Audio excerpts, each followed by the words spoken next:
Bienvenue au cours de cinétique chimique et catalyse. Ce cours concerne les étudiants de la filière SMC S5. L'objectif de ce cours est dans un premier temps d'étudier les vitesses auxquelles se font les réactions chimiques et de connaître les facteurs qui peuvent modifier ces vitesses tels que la température, la concentration et les catalyseurs. Dans un second temps, l'objectif est de déterminer le mécanisme des réactions chimiques à partir de mesures de cinétique et, à partir des mécanismes, prévoir les vitesses en s'affranchissant le plus possible de l'expérience. Le premier chapitre que nous allons aborder est intitulé Vitesse de réaction et facteurs cinétiques en milieu homogène. Dans ce cours, nous limiterons l'étude à la cinétique homogène, c'est-à-dire au système monophasé, et ne supposons en outre que le système est fermé et uniforme. Autrement dit, il n'y a pas d'échange de matière avec le milieu extérieur et la valeur des grandeurs intensives du système, telles que la température ou la concentration molaire d'une espèce, est la même quel que soit le point considéré. Ce chapitre commence par une introduction dans laquelle nous allons définir et préciser l'intérêt de la cinétique chimique. Par la suite, nous verrons les différentes notions de vitesse, comment suivre expérimentalement l'évolution d'un système chimique au cours du temps. Nous allons étudier aussi le facteur concentration, puis nous allons aborder l'étude de quelques réactions d'ordre simple, les méthodes de détermination des ordres de réaction à partir de mesures cinétiques, et nous allons finir par l'étude du facteur température. L'étude de la réactivité des espèces chimiques ou de la réaction chimique fait intervenir deux domaines de la chimie qui sont complémentaires. La thermodynamique chimique, qui explique si la réaction est possible compte tenu des caractéristiques du système. Généralement, on examine la variation de l'enthalpie libre. Si elle est négative, la réaction est spontanée dans les conditions de l'étude. Si elle est positive, la réaction est impossible thermodynamiquement. Mais la thermodynamique seule n'est pas suffisante pour décrire une réaction chimique, car elle ne s'intéresse qu'au point de départ, l'état initial, et au point d'arrivée, l'état final.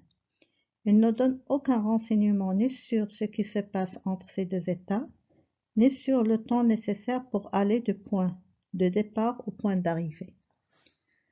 D'où l'intérêt du deuxième domaine de la chimie, la cinétique chimique, qui permet de décrire ce qui se passe entre l'état initial et l'état final d'un système au cours d'une transformation chimique. On se permet de dire qu'il donne un film de la réaction.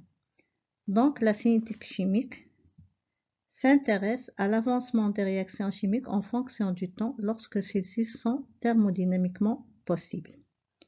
La cinétique chimique introduit une nouvelle variable pour la description de l'état d'un système et son évolution, qui est le temps. En fait, la cinétique d'une transformation est une caractéristique de cette transformation. Elle permet d'une part de déterminer à chaque instant de la transformation la composition du système et d'autre part sa vitesse de déroulement. Qualitativement, on remarque qu'il existe à l'échelle humaine des réactions rapides comme les réactions de dosage, des réactions très rapides, il suffit quelques fractions de secondes pour que la réaction se fasse, exemple des réactions explosives. Il existe des réactions lentes qui peuvent durer quelques jours, exemple des réactions d'oxydation de la plupart des métaux à l'air, et des réactions qui peuvent avoir des vitesses très lentes, exemple les transformations géochimiques qui peuvent durer des centaines d'années et parfois des milliers d'années. Exemple de ces transformations, la transformation de carbone-diamant en carbone-graphite.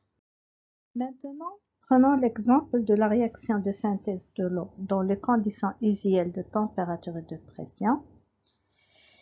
Mais avant d'étudier cet exemple, une petite précision. Dans l'écriture de l'équation de la réaction, on met un signe égal, qui signifie uniquement que la réaction est chimiquement équilibrée. On connaît les espèces chimiques mises en contact au départ, les espèces chimiques à la fin de la réaction, mais aucune idée sur le déroulement de la réaction, est-ce qu'elle se fait en une ou plusieurs étapes. Revenons à notre exemple. Dans les conditions de l'étude, la réaction elle est thermodynamiquement favorable. On a le delta G qui est négatif. Le calcul de la constante d'équilibre permet d'avoir une valeur très élevée. Donc la réaction doit être quasiment totale. Mais l'expérience montre que le système n'évolue pas au cours du temps.